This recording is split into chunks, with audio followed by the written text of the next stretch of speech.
Hey, what's up, Liron here. Thank you for joining me. In today's video, it's gonna be a fun, relaxed one. Sit back, enjoy, grab a cup of coffee, a cup of tea, and you can just listen to my words.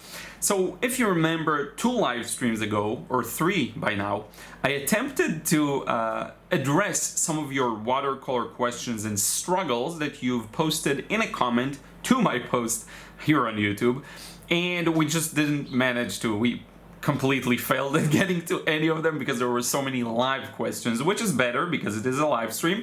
But in this one, I do want to take a few moments and address some of your questions here. I'll do my best to answer or give any support I can. Some of these issues are just a matter of powering through, painting more, doing more, being more consistent, being more frequent. A lot of my questions are kind of, you have to find your own way, right? A lot of my answers, sorry. You have to find your own way, but I hope that makes sense. So with that, let's jump into it. I'm gonna start top to bottom, the order I see them. So we have one from Siddhartha, says, not being able to make a loose painting. For me, I've always made art where everything is distinguished by details. Also not being able to create colors that would actually go with painting and being a little frightened and not be able to execute what I've learned from my past mistakes in new works. So as for the last part, I find that very often it feels like we're making the same mistake. And sometimes that's true, but sometimes you have learned something from your mistakes. It's just a different thing than you think. And that's when the solution of just paint more comes to play. I remember a time where every painting, when I finished it, I was like, I know so much more. There are like 5 mistakes I'm not gonna do again in the next one. I was actually right in many cases. Sometimes the lesson you learn is just the extra benefit of a bit of confidence, just a confidence boost. That's what you get. So I will say that for the last part. Now, not being able to make a loose painting, I actually have tons of videos here. Don't want to just refer you to videos, but I have a full playlist of a how to simplify course that you may want to check out. One thing that I have noticed is, I'm going to give you my kind of spontaneous take on it. A lot of people, when they begin to paint or even draw that first part, just the beginning of drawing, we're very fixated on details. That's something I see all the time, and that desire to draw every small detail and then to paint every small detail when you get started. There is something that you may not know, and I'm telling you right now, you actually don't have to paint the details in the first wash, and you actually don't have to draw all the details in your sketch. What you need to focus on is the big elements of the painting. That's something I have talked about a lot, but some may not know that you don't actually have to paint every detail in the first wash, because here's what happens. You ask yourself, okay, if I'll just paint the large shapes, how do the details fit in there? So a couple of ways. First off, once you get a clear understanding of the major shapes, so for example the sky, the ground, any major shapes of buildings, light and dark, then you can add the darker values and the darker shapes within them, okay? Also, the second way that fits in is when you paint these shapes, with time you'll learn to negatively paint around highlights. Okay, now you can work from light to dark and paint the highlights first, and then you know what you skip in the next wash. That's a great way of working too. But you actually don't have to paint the details first, because that's what people tend to do. I'm gonna paint each and every detail. Instead, take a few physical steps away from the painting and away from your reference and try and see just the clear big shapes. Paint those first without worrying about the details in them. Trust me, I know people want to draw and paint the details immediately. No, you don't have to do that. You don't. First, get the major signature of light and dark, turn the photo black and white, do posterize, do blur, I don't care, whatever it takes to see it in a more simple way. Paint that simple way first, and only then paint the details within it. Trust me, it's gonna work. So that's in terms of simplifying.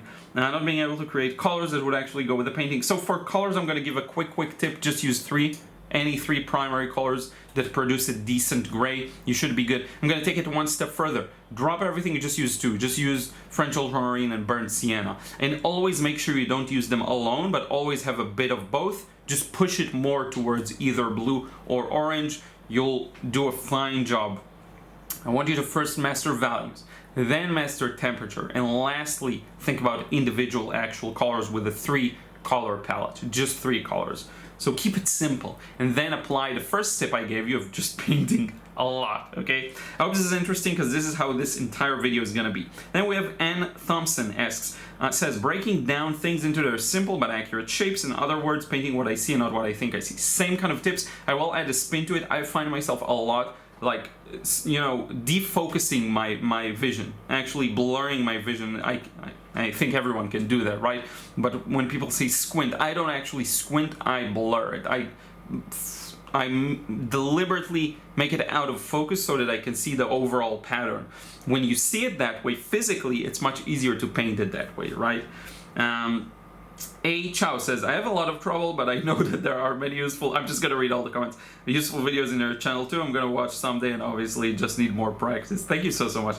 Cindy B. Tanner says, not enough time to paint as much as I want, being a bit overwhelmed with color choices, running out of room for my completed paintings. Thanks for asking. Yeah, not enough time. That's, you know, priorities. Sometimes there's just not enough time. What can you do? I don't paint nearly enough right now as we're in the process of moving and there's a lot of work to do. Being a bit overwhelmed with color choices, use just 2 or 3. No reason to be overwhelmed then. Running out of room for my completed painting. Drawers are your best friend. Tons of drawers. Luckily, we're painting on watercolor and not on canvases, because that would have been a disaster in terms of room, you know. John Haywood says, making mud on paper, not knowing color theory and application. I used contrasting colors by accident once, and it was my best painting. I always want contrasting colors, but don't know what they are. Yeah, so this is actually quite simple. If you just search for a color wheel, and you should be able to just see that the complementary colors are in front of one another. So you have blue in front of red, you have, green in front of red, blue in front of orange, yellow and purple are a great one, and everything in between, okay? So that's one way to get it. And then what you can do is do the whole concept of warm, cool, and just use, for example, like I said, blue and orange, green and red, and do the entire painting just using those and seeing if you can challenge yourself to put them in the right place. Now, the right place doesn't necessarily mean match the temperature you see. The right place could be the best place for the message you're trying to convey. Now, you probably have no idea if what message you want to convey sometimes when you're beginning, so just whatever looks cool to you, you know, whatever looks pretty. That's a good guideline for starters. You don't need much. For mud, I will, again, tell you to check out my video on how to avoid mud. It's a recent one, really good. But yeah, the key is fewer colors. That's the thing. Have fewer, I can't talk, fewer colors that you'll be using for every painting. Just 2, 3, you can't fail with those. And by the way, if you're using, for example, just 2, like a red and a blue, depending on what red and blue you're using, you may be unable to produce mud because it's just 2 colors, you know? So yeah. Love your lightworks. After watching many watercolor tutorials on YouTube, I find it difficult to focus and paint one particular style. For example, I'm learning to paint in the loose style, but all artists have their own particular method, such as yourself, Tim Wilmot, Michael Soloviev, Gary Tucker, and Ron Renson. Thank you so much for your videos. They helped me a lot, learn all the basics and a lot, but I still seem to jumble all these techniques into my paintings. If you have any advice for me, it would be highly appreciated. Once again, thank you, Liron. Yeah, thank you. Great question. I'm actually going to go back to a concept I haven't talked about in a while, which is inspiration and isolation. It sounds like you've spent enough time in the inspiration stage of learning from others, looking at other people's work, learning from tutorials. Now it's isolation time. Paint by yourself, for yourself. Paint the things you love. Don't rely on any tutorials. Don't look at, like, try and do a painting diet. Don't look at other people's work for a month or 2. That's kind of the idea, to cycle through these. You don't want to just isolate yourself, but you do want to take a nice period of time where you're not gaining any influence, you're not absorbing anything, you're just focusing on yourself. One great trick to achieve that is actually to go outside and take your own photos. Using other people's photos online and just painting based off those, that's better than a tutorial. But I would argue, or you can do a Google Street View and then use those as references, but I would argue the best option is to take your own photos. What happens when you do that, it's fully your own. And you'll take a photo of something you like, and you'll spend time painting it, and you will enjoy painting it, right? Forget about tutorials, forget about me, forget about anyone else. Just focus on yourself. That's the thing. You will feel this. It will make you create your own way. And then after a while, things will start feeling stale and boring. That's when you know maybe it's time to revisit inspiration, but you'll look at it with much more experienced eyes, and you'll discern, and you'll be able to tell what's this artist's method, what's my own, what am I going to learn from it, and what am I going to take into my own art, which is, hint, not everything, okay, just very few things, pretty much. So yeah, that's especially when you see you jumble all these techniques, just go into isolation period, focus on yourself, paint your own things. That's the main thing I have to say about that. Deborah, getting the right colors, blues, and getting the right tonal values, especially going dark. Also choosing the best subjects to paint based on my skill level. And thanks for asking. Yeah, so I don't know your skill level, so that will depend, but generally speaking, black and white, clear shapes, this is the best if you're a beginner. Getting the right color in blues, and you mentioned also tonal values and going dark. One thing that a lot of people have is using blue to darken, because blue is easier to use to get a darker value. So some people's paintings end up being all the darks are blue. I don't know if that's you, but it gave me this kind of idea, and feel free to send me a follow-up question. But I do see this a lot, that a lot of people, all of their darks are blue. I have that happen to me in many of my older paintings especially. You want to find two other primary colors that are great together with it, so that you can neutralize the blue and have a dark gray, a dark red, a dark whatever. I find that PV19, Pigment Violet 19, Quinacridone Rose, in Daniel Smith paints is a really good one. It can get very dark. So yeah, I will say that. Getting the right blues can be challenging, because sometimes you have the lilac-y blues and all sorts of weird ones you don't know how to mix. Sometimes the answer is to get a different primary blue, because you can't mix everything with just phthalo. You can't mix everything with ultramarine. Sometimes you need to get a cerulean. You need to get a like more of a turquoise or a cobalt. These colors are sometimes necessary, and you try and mix with your three primary colors and you can't, because your blue cannot produce that color. Okay, so just have that in mind. Maybe it's time to get another blue. Karu, for a bigger piece, the problem is always the drying time. I don't know if I should pre-wet my paper or something, but when I'm working on part of the painting, the others dry too fast and it's hard to re-wet. Surface, okay, so first off, just use more water for everything. I know that happens sometimes, you know, parts dry unevenly. If you be a little more conservative and use more water, you have a higher likelihood that everything will stay wet together for longer. Wetting both sides works. That's something I've been experimenting with lately. And I will say, yeah, just that. Just use more water, have everything wetter for longer. That's the one way to do this. And once something dries, it's not the end of the world. That happens to me too. Just let it go. Continue your wash. No one will notice. The next wash, get it to where it needs to be. Do another darker layer or whatever you need. That's okay. Sometimes, you know, being too worried about a mistake can be counterproductive, because you end up spending too much time on that instead of actually moving with the painting and looking at what's going on paper, which is really, really important with watercolor. Scribble Moose. I had to take a break for a few months, and now I feel I've forgotten everything I've learned. Yeah, this is one of those questions. I won't give you a method, but I will give you a few words, hopefully, of confidence. I have taken a lot of breaks in the last 6 years. The longest one was probably around a month or 2 months, because I focused more on other things and I barely painted. You don't forget anything. It's like riding a bicycle. The thing that is a little misleading is the first time you'll sit again and paint, it's gonna feel like you don't remember anything. But you just get through this one session, the next one you'll remember a bunch.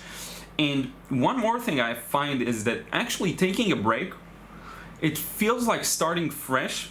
I think our brains are geniuses. They just drop everything that isn't important. So you feel like you don't know anything, but you're more of an empty vessel that can be filled with new, more accurate knowledge. So the things you do right, and you know that you do them correctly, are preserved automatically. From my experience, that happens all the time.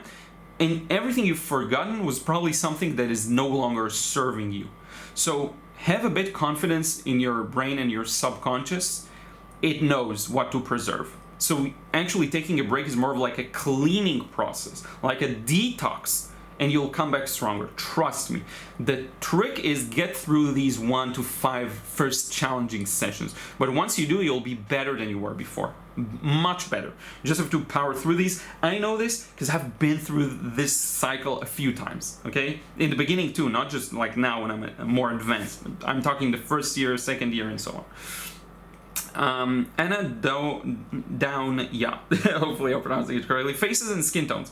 I struggle. Also painting dark on dark, i.e. someone wearing a black jacket in front of a black sign. I end up just changing one of the blacks to Payne's Gray or Indigo, but I don't know a better way to tackle it.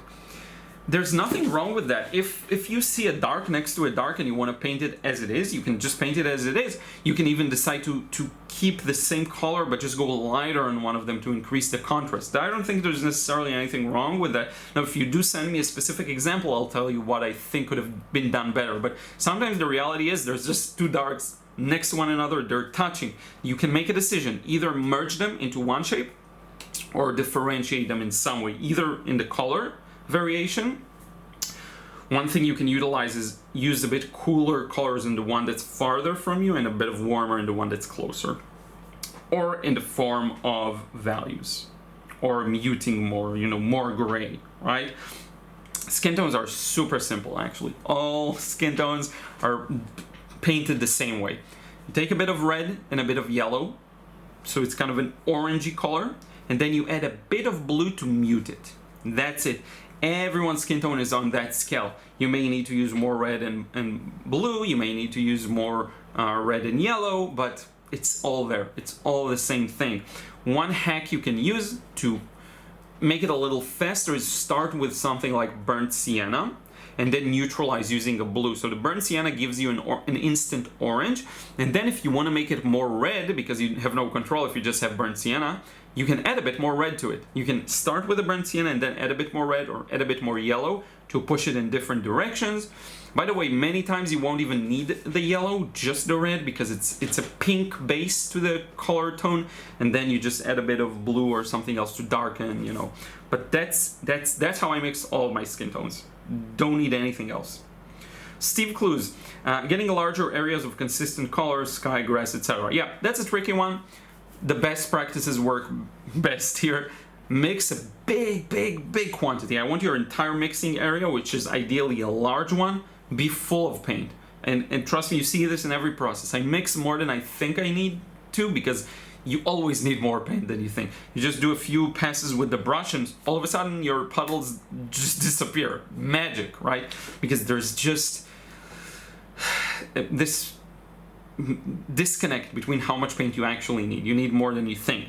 Have the paper at an angle to help it move down. Use a lot of water to get it to move. You can compromise and do several washes of thinner paint so that you have better flow, as opposed to one of dark paint. I find I have to do this all the time. That's how you get these large areas of consistent color. Mix a lot in advance. There's no real magic trick. The one thing that can help you is using a sprayer before you apply the paint to just give it a bit of, help it flow a bit. So you put water on the paper instead of just adding water to your mix. Now, some people don't do that because they're afraid their paint is gonna go out of the shape, but these shapes are usually painted in the first wash, where shapes don't matter as much. It's like an even wash of covering everything up, so that may not be a problem. And even if it is, just use a piece of paper to block out a part of what you don't want to cover, like a paper, full paper, and you just block whatever you don't want to cover and spray on the rest. So it is, you can manage that actually. Pam Lake, I've pulled out my hot press arch paper because you made it look so easy. It's not. I would love to be able to get a smooth and blended area on this paper too. Yeah, check out my, not just you, Pam, you probably watched it too, the portrait video I did, The Colors Don't Matter. I show the technique to use hot press paper, more water, wet both sides, whatever it takes, just more water in general. And working from the light to the dark. So even if you have a small dark area, start with a light wash and then do wet and wet. Ashley, consistency in my work. I'm able to get it right in one, and the other is like, I just picked up my brush. Yeah, that's an interesting middle stage. It actually shows, so the way I see it, you know, some people feel like I'm good and then I'm terrible. I'm good and then I'm terrible. The way I look at it is more like, this is my level and I'm able to reach above it and produce something great. And it's really like reaching up and grabbing a better level of skill.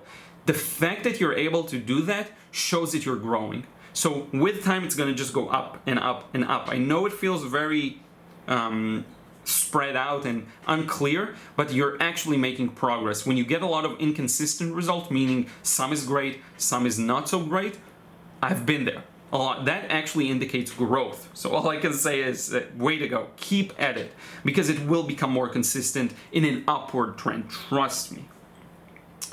Train. I'm new to watercolor and I've only been using affordable watercolor sets, Sonnet, Phoenix. The current frustration is I can't make the pigment fade smoothly, mostly with some color blues, some greens, browns, and blacks. I noticed other affordable watercolor sets is just the same. Sometimes the color looks powdery, other times I left clear edges after dried. I just wish that every color fades smoothly. Yeah, like yellow. Yeah, I get it. It really changes based on the brand. Some brands that are still relatively cheap actually do blend well. So I would experiment. If you can get white nights, they're really good. I've never had any issues with them blending. One more thing, it could be your paper. So check out my video on smoothening edges. Maybe your paper, maybe your technique. One thing that can help is to use more water once again for that first mark you put, and then also when blending it or blending the edge. But it could be many factors. But I would say examine your paper, examine your techniques, and then try and find cheap paints that are still good quality. White Nights are great. Shinhan PWC are great for that. Check those out. Joe and Jacques. Motivating myself to practice. It's almost so tough, I'm afraid of the outcome. Yep.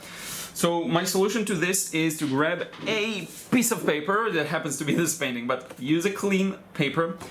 Before you even get started, take a bit of water and paint, very loose, and just paint a bit, just something random. And then force yourself, once it dries, to do the painting on this piece of paper, okay? You ruined it already with this stain. Now all you're doing is trying to get something out of it. Just keep it light, no one will even notice. I bet you if I had a light stain here, I can paint over it, no one will notice. I'll actually prove it in a future video, I think. But yeah, this is really self-sabotage. It happens to everyone in different areas in life. But that idea of being afraid of the results, so I'm not even gonna try, it's clearly holding you back. So try and ruin the result first and then painting. One more thing I could give you, and that will help some but not others, is why do you even want to paint? Think about the why. Think about it seriously for a while. Is there something that you're trying to achieve with it? Does it actually have to do with your mental well-being, right? Do you feel like you have an urge to create something? If you can connect to that reason, sometimes that surpasses all of these obstacles, okay?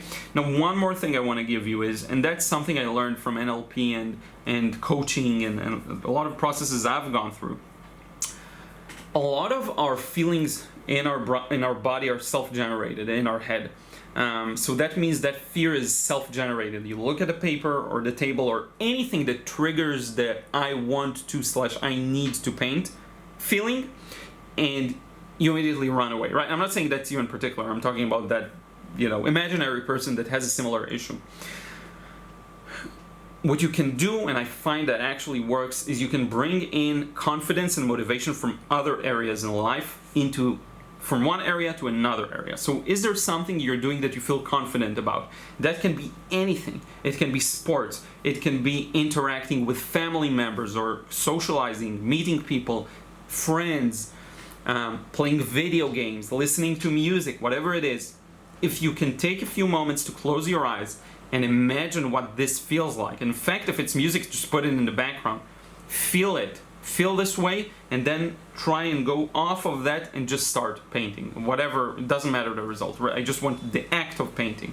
So you can actually put yourself in a positive mental state just by thinking about things that make you feel good, that you're super confident about, because there has to be something you're super confident about. It could be cooking, it could be anything, right? Anything at all that you feel like you could do with your eyes closed, or you don't have to, you don't even think about it, right? You can actually borrow that feeling and bring it, sorry about the background noise, hopefully that doesn't interrupt, and hopefully bring it into painting, okay? So just throwing a few suggestions at you. Constance, trees. I always start out with a plan to make the first wash loose and watery, but then somehow end up using dry brush, which I was wanting to save for my final error. Oh, yes. Yes. This is a common issue. It happens to me still to this day. I know exactly what you're talking about. So one thing I will say is, let's go back to that idea of focusing on the big shapes. Try and see the main shape of the tree, and almost force yourself to never use a dry brush for this wash. Just paint it as a big fluffy shape. Don't worry, I know it may look awkward, it may look strange, but just focus on painting a big fluffy shape that is relatively smooth. And then stop. Just stop, let it dry, and then recalculate and think about the next step. Very often, a solution for something you're unsure of is to just wrap up the wash and wait for it to dry, and then think things through. If you are inexperienced and you're trying to constantly change what's on paper instead of working with it, a good solution is to just stop. After you build some confidence and experience, you can change a lot of things around on the fly while it's still wet, make a lot of adjustments. But at first, you still try and sometimes do these adjustments, and you're just not experienced enough to know what they are. And it's okay to go for it, right? I mean, try it out, see, fail a few times, that's perfectly fine. But if you find it, you're repeating this pattern, just wrap up the wash with a thin, fluffy shape for the tree, let it dry, and then reconsider in the next wash, okay? And the way to see the clear shape, again, is to turn the photo black and white, do posterize, whatever it takes to just see a clear shape. Raquel, I'm still getting the hang of water control. It's tough. Yep, just do it a lot. You'll get there. Harsh. It never looks satisfying to me as compared to my sketches. Yeah, so being dissatisfied with your own results, very often that's just a matter of practice. Again, I'm gonna default back to that suggestion. Just need to paint a lot. Now, one thing you can do to help it is choose a subject you really enjoy painting. Don't paint based on other people's works, like I told you earlier. Just paint based on what you want. Take your own pictures of the things that interest you, and then paint them and have fun. I will need to see more to figure out, like, are you just dissatisfied and it's still good or not? You know, it really depends. Svetlana, evening sun on spring trees. I made it so muddy and now I feel I can't paint at all. Yeah, so when you're tackling a subject, maybe for the first few times you're gonna fail miserably. Please, please, please don't let that stop you or demotivate you. It's just the first try. So that last part of, like, I feel like I can't paint at all, it's always humbling. Every time I try to change my style a bit, try something new, try a different paint, try a different brush, a different new type of paper, it always begins with a miserable failure, okay? Look at this as building experience, and you need to do 10, 20 of these to feel more confident. Because after you do 3 of the same scene, one thing is gonna work in one of them. Maybe you like the way the background looks with the sunset. Maybe you like the evening sun. Maybe you like the way the tree looks. And then you can say, okay, how do I preserve that and improve another element? Or you see a few elements that work. How can I preserve all of these? You do it again, you fail at the ones you wanted to. That's how it works. You fail at the ones you try to preserving. You're like, darn, I was successful in the previous attempt. Why did I fail now? That's just how it works, okay? Keep at it. You'll get there. Hey, mid-edit Liron here. As I was editing the video, I noticed I skipped one question by Megan Kelly, so I'm gonna splice that in. I can't get started lately. I've been reorganizing paints, switching colors out of palettes, but actually painting something feels really out of reach. at the moment. So this comes down to, I think, the same idea we talked about of that's stifling either fear of the result. You're so scared you don't know what the result is going to be like, and that uncertainty that prevents you from painting in the first place. And I feel really bad about these situations because ironically you might have gone to create something beautiful that day. So I will go back to that idea of ruining the paper by putting a random splash on it and then trying to build up on that. What you could do is make your life easier. Instead of challenging yourself to paint a painting, why don't you challenge yourself to do one painting related task that's very specific? For example, do an even wash over the paper, or practice a gradual wash. Don't go full-fledged painting, but also don't reorganize paints, okay? Did you say something about swatches? No. So don't do the managerial palette things, but do something that relates to either do swatches, you know, try and do a value scale exercise for a few colors, get yourself painting even if it's not for the purpose of a completed painting, right?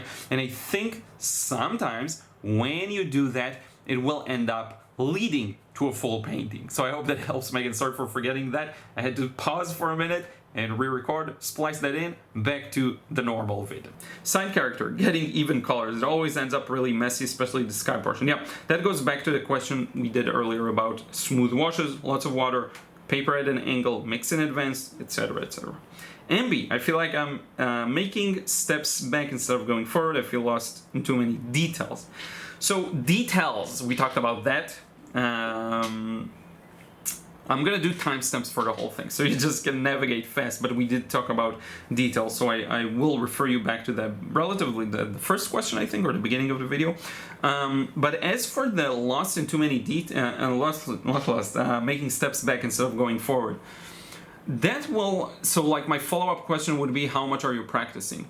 Are you painting consistently? You don't need much, but you do need to be consistent. So if you are able to carve out 3 hours a week, do 3 sessions of an hour each, you should progress at some point. Not in the beginning. In the beginning it will feel like, because that's not a lot of time. Ideally you would do 3 sessions of 3 hours each, or 4 sessions of 2 hours, something like that. But yeah, that's interesting. So hopefully that gives you some kind of a direction. I would recommend really, what's the word I was looking for? Whatever, I'll remember later on, but really monitoring how much you actually practice, and try going for consistency rather than frequency. Joy, I second the person who said color theory. I've watched many videos and made color wheels, and they do help. I still find myself struggling here. One thing that may be the missing piece for a lot of people in terms of color theory is make it your own. Okay, you learned the concepts, that's great. Now it's time to let go of that and learn what colors you enjoy using, what combinations you like. That's a big part of how I was and still am able to grow, because at first you don't know anything, right? And then you improve your skills a bit and you know a bit. And then you're able to kind of match the color you see, but you just don't like it because you don't like every color you see in front of you, right? So then you learn what you do like, but then you lose your color matching skills. And then you put everything together. At some point you're able to both match what you want and change what you want. So right now, if you're feeding off of a lot of information, you have a lot of garbage in your head. When I say garbage, it's not that the ideas are bad. It's not that I think my videos are garbage, but it's irrelevant to you. A lot of what I say is going to be irrelevant to you. Make it your own. That I cannot stress that enough. Make it your own. Learn what colors you enjoy. Actually enjoy seeing them on paper. I love quinacridone rose. I love seeing the strength of the red. I love it. So I'm able to make good use of it. Learn what colors you enjoy. Forget about what I recommend. And forget about theory. Practice, practice, practice, practice. Build your own reference experience in your brain. And then later on, you'll find that you're able to rewatch the same tutorials and actually gain something useful from them. Dr. T, I get lost in the details, can't figure out what the focal points in the painting are. Yeah, so a focal point is your decision. Whatever you want to look good. Now, you may miss the mark and end up making something else more bold or more, you know, like accidental focal point. Sometimes that's a fun thing. You're like, okay, I actually like what I got. Sometimes you're displeased with it, and that is fine. make the decision before you start painting, this is going to be my focal point, and then ask yourself, how is this going to be my focal point? Is there high contrast there, meaning a very light next to a very dark? Is there a temperature contrast there, cool and warm? Is there a very bright color and everything else is muted, right? And then aim everything towards that. As for lost in the details, yeah, that's an issue that a lot of people have. But yeah, we talked about that. Hopefully that gives you a bit of a nudge in the right direction. Some damn fangirl. Trying to figure out if I like paints that are more transparent or opaque. Yeah, a lot of experimentation. I generally don't have a preference. I like a lot of them. I do want to use more granulating colors and use that effect to make more successful textures. But yeah, either way I think is fine. You just have to learn how to work with each type effectively. Sherry's coloring and painting corner, twofold. One, I have not the money to afford higher end watercolor paint, so I need more tutorials with the lesser end, though not the basement either, on using those things. Two, I have a hard time knowing what's what in terms of transparent, opaque, and semi in the pens paint, which is my preference.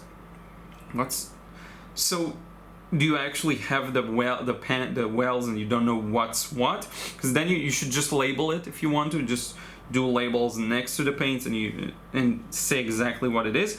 But let me give you a bit of a different suggestion. Try painting a lot with just one or two colors. You'll get familiar with them and then you can expand. Add a third color, get more familiar with that. Get a fourth, and you'll see and learn how they work together. Right, so the secret to this is actually starting small. That's what I experienced, at least. Start with one or two, learn how they interact, like a French ultramarine and burnt sienna. Again, see how transparent they are, how granulating they are, how they interact together. Master that combination, and then add a third color, and then add a fourth color. Do the same thing, rinse and repeat. As for the not having enough money to afford it, yeah, definitely. Find the cheapest paint you can for the best quality. So to me, that's White Knights, Shinhan PWC. SAA, if you live in the UK, they have good promotions, sales, stuff like that. Good pricing for people who are members. But yeah, not much to do about that. Just have to save up and get better paints. And I should start doing giveaways. I really should. I'll do one. After we're done with all the moving mess. Alistair echoes, I like doing watery washes, but my paper keeps warping and I don't want to spend more money on thicker paper. Yeah, I don't think necessarily thicker paper, maybe better quality paper, but I will say tape it down, and once you finish a wash, just use a hairdryer. It will completely flatten, trust me.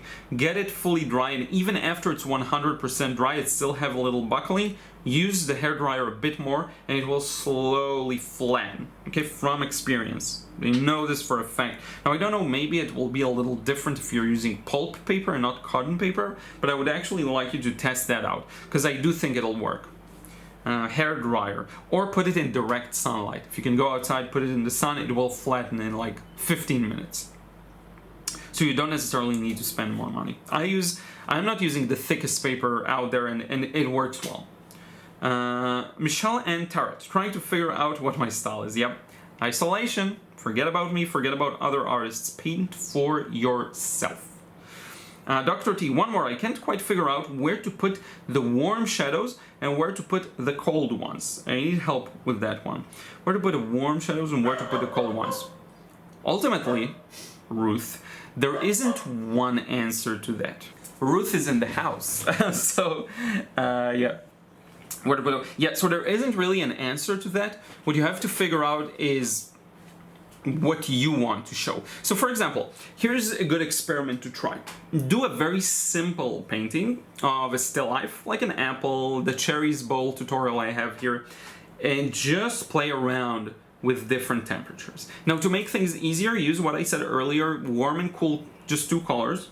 Warm shadows and where to put the cold ones. Yeah, again, this is a matter of, first off, you have the option of looking at the reference photo and trying to imitate what you see there, okay? So you can sample the color in any photo editing software that's decent, and you'll see if it's towards the cool or warm spectrum. If it's more of a red or more of an orange, very muted maybe, very gray, but still a red or orange or a brown, or if it's a bluish, purpley kind of cool color.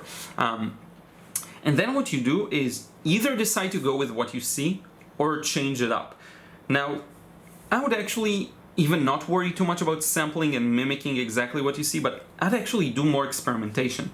So try out the same thing a couple of times with different color combinations and different placements of shadows. So try out like something like the cherry ball, put a lot of warmth in the shadows, and then put cools in the highlights. You know, you can reverse that too.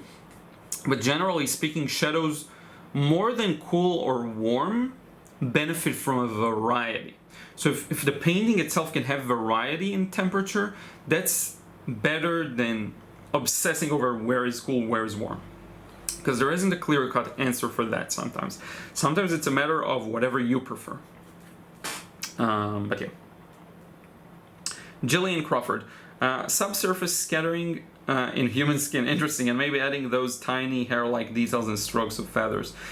That and how to tell. So that I'm actually not too experienced with like tiny photorealistic details. What I'll say is probably small brushes, like really small brushes, and patience. Lots of patience.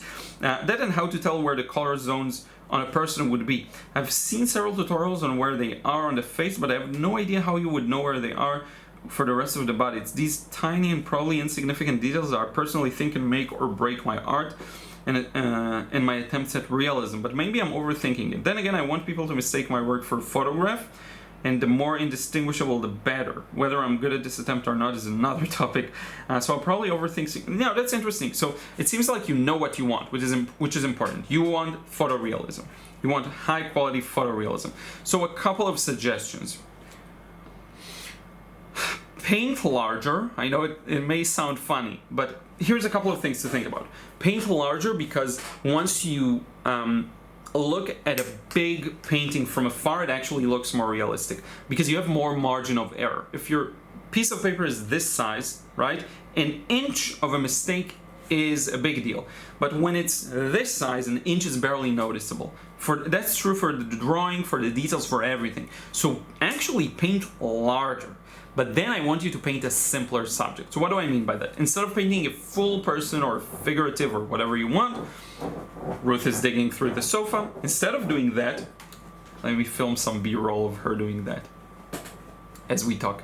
Instead of, okay, she just sat down, nice. Instead of just trying to paint a full person, which is incredibly hard, or figure, try painting like this section of the face. You see what I mean? Just this section. And blow it up real big. Use a high quality photo and really work area by area. I think that if you do that, even if your washes are a little patchy because it's a big wash and it's a mess, actually from afar it's going to be less noticeable. The bigger you paint, the more you can make it smaller, let's say digitally, and the mistakes are less noticeable. So I would try a combination of both. Now I don't think you're overthinking necessarily. You do know what you want. You want a realistic result. And for that, it's really important to match the color and the value as accurately as you can. If you haven't checked out a watercolor realism course, I do recommend you check that out because it will give you some blueprint when it comes to values, especially. I'm not showing too much color there, but values. And then you can add the color ingredient. But I don't remember if I've seen your work, but you may be messing up some values too that make it look less realistic, right? Now, for your purpose, colors do matter, so there's a lot of skills that go into that. Bigger paint, you can practice small too, but generally long-term think about painting larger and a smaller area, a simpler area, just a nose, just an eye and the area around it, a full face, whatever, but try and make it a small scale thing. And I would actually start with some more still life and not people. That is the hardest thing because it's hard to read all the colors on the face, right? There's a lot of reflected light. There's a bit of green here, a bit of red there, a bit of yellow and orange here. It's very hard to tell all these things. You have to build up towards it. But I like that you know what you want. That's one of the biggest important steps. Delirious to do perspective. Painting looks flat 2D. Yep. So flatness 2D can be a result of values as well, and colors too. But yeah, drawing and perspective plays a big role, so you probably want to get your drawing right. Now, I would say if you just want a good painting, feel free to trace, I mean, who cares? And then you get it accurately and then paint. However, some knowledge of 3D can help. It can help you understand what you paint, thus painting it more accurately. So I will say I have tons of videos on perspective. Check these out and start simple with a box. Once you can draw a box in any angle, however you want, from imagination, you can move on to spheres and ovals and cylinders and all of those good stuff. I have tons of videos about that. If you are interested in more of a direct approach, check out my Draw Anything You See course, because that's about that. You see it, you sketch it. Or my How to Sketch book on Amazon. Barbara Saunders, I struggle with water movement in beach scenes. Yeah, that's tough. One cure for that is to look at the shapes. So there should be a pattern. There should be a shape that has maybe a jagged edge where the foam starts, and that's where it's paper white. But there is a shape underlying that effectively. So if you can paint those shapes individually, it will come together and look like an ocean. It's a challenging subject. Some use of wet and wet can be very effective, but very often it's actually about recognizing the shapes of the ripples. So I actually have a few videos on water I recommend you check out.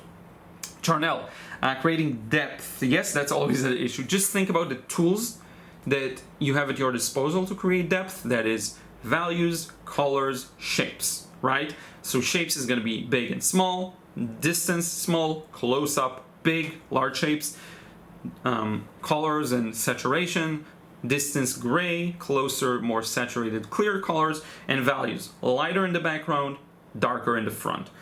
And then learn each of these individually. In theory, as long as you follow the values you see and the shapes, you should get a feeling of depth, right? Because the values in the farther places are just that.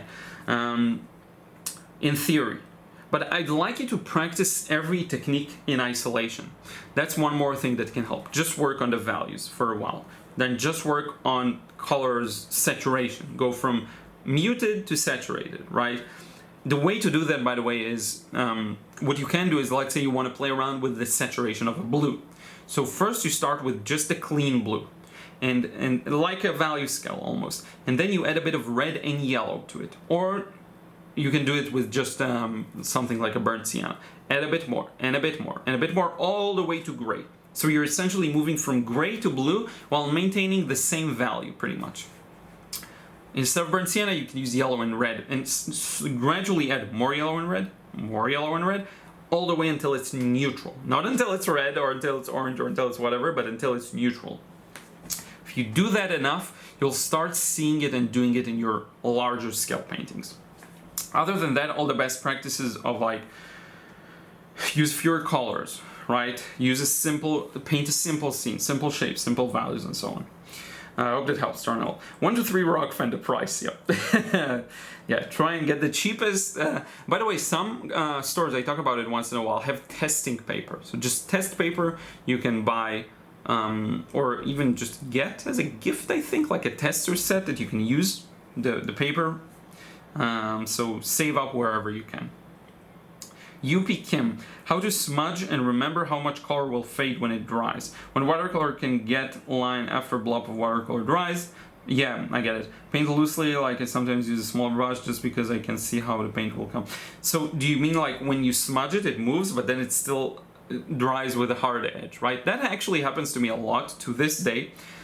What you'll notice is you notice it, but from afar, sometimes it's not as noticeable. So sometimes, because you know where you blended, but when you look at it in the full context, it may look good. It may still look like a relatively smooth transition, right? And if you look at other painting medias like oils and acrylics, very often they do utilize, of course, blending. But very often the final look is very broken and sharp. And that's okay, you know, even if you don't get all the smooth edges you want. Now, with that being said, what I find is when you end up with still a hard edge, all you need is to bring more water and continue blending more. And then the paint will move more and more and more and more. And you just continue that action. One more thing that can cause this is if you bring too much water in the brush. Try playing around with less water, actually, just a moist brush, and see if that helps. Sometimes that will actually help. Oban's paintbrushes, big washes, it always dries before I paint it all. Thus, you can see traces, like see hard edges, I guess. Yeah, we talked about big washes, so I'll move forward. Arden de la Cruz, not blending well to each other since I use a lot of student grade paint made for practicing. So if you're using student grade paints, you can still blend nicely, just have to be faster. So just put the blue, put the red right next to it, fast, it will blend a bit. Now, it may blend awkwardly if it's weird colors, multiple pigment colors, that's fine, that's something to work with, but I would say speed, increase the speed and add more water to give yourself more time. I know that issue, I've gone through it. Luciana Frere, drawing. Yeah, that's a skill you have to work on separately. I think two approaches for drawing. One is directly as you see it. As I mentioned, the Draw Anything You See course will be relevant to that. The How to Sketchbook on Amazon will be relevant to that. But the other approach is understanding. And I have a lot of videos about that. Again, boxes, cylinders, sorry for the weird cut, recording space ran out on camera. But yeah, so if you can do that, if you can practice these two approaches, Luciana, you should be able to slowly improve that skill. But it's a skill in and of itself. Again, as you learn it, feel free to trace so you can practice watercolor too. But yeah, it's a separate skill. Teresh says water control. Yep, playing around with a lot of paint and a lot of water will solve that. It's very tough in the beginning, I know, but that's like that's the fun part. So I would try to treat this stage as fun. Try and put a bit of water with the brush on paper and then just dip the paint into it and look at it, observe it, see what it does. There's a lot of fun in focusing on the tip of the brush and really just trying to enjoy what's going on paper. That's something I'm still to this day trying to do when I paint big full-fledged paintings.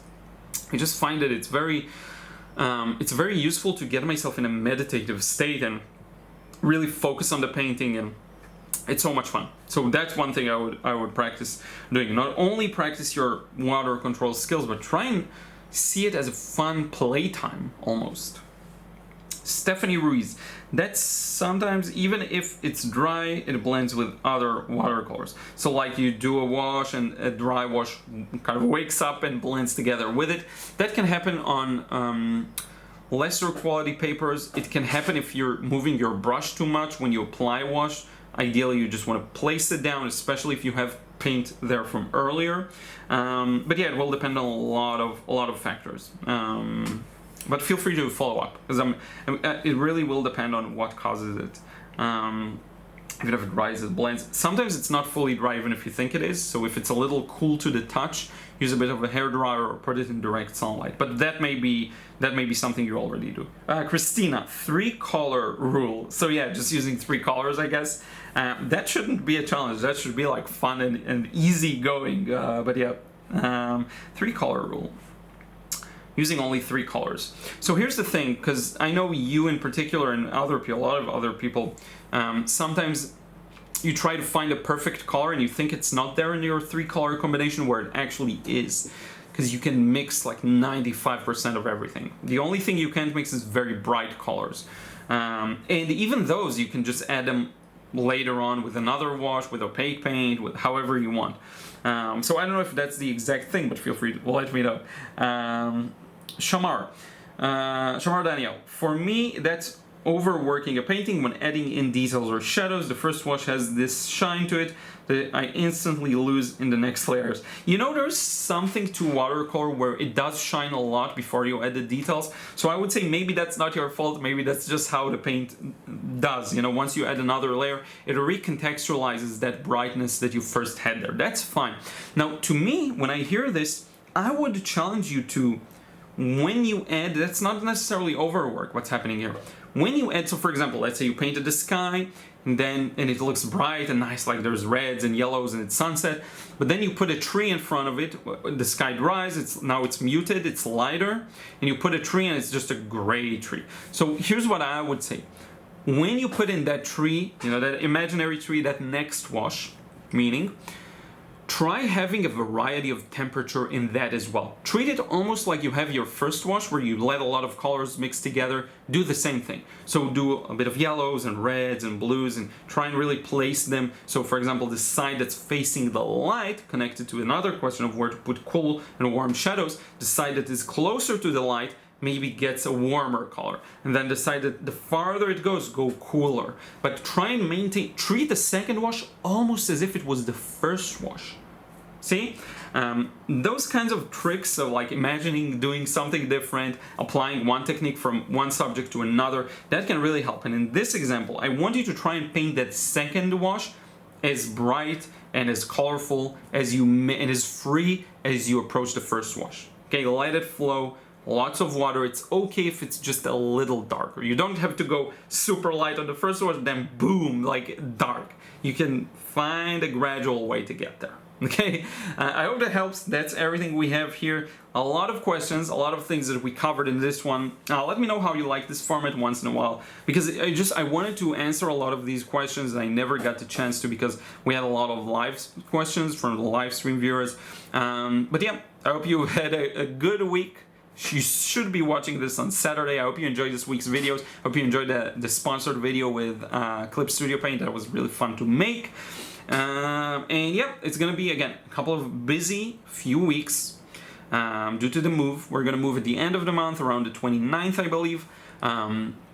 And until then, it's gonna be hectic. And during that move, that week is gonna be super hectic. But after that, I have big plans. I hope to improve a lot of things in the new studio, have things a little easier and more, like the camera will have its dedicated spot, I'll never have to move it, all sorts of things like that to make my process a bit more effective, so that I can make better content and make it easier on myself. A lot of good stuff. This is like a one step backwards just for 3, 4, 5 steps forward. So thank you so much for sticking around. I really appreciate it. My neck is terrible. It's been really painful for 2 days. I can't do much of this. This is my limit, and this is my limit too. Put some tiger balm in it, but that's why I'm a little awkward in the video. But yeah, this is it. I will thank you so much, and before I continue rambling on, I will see you in the next video.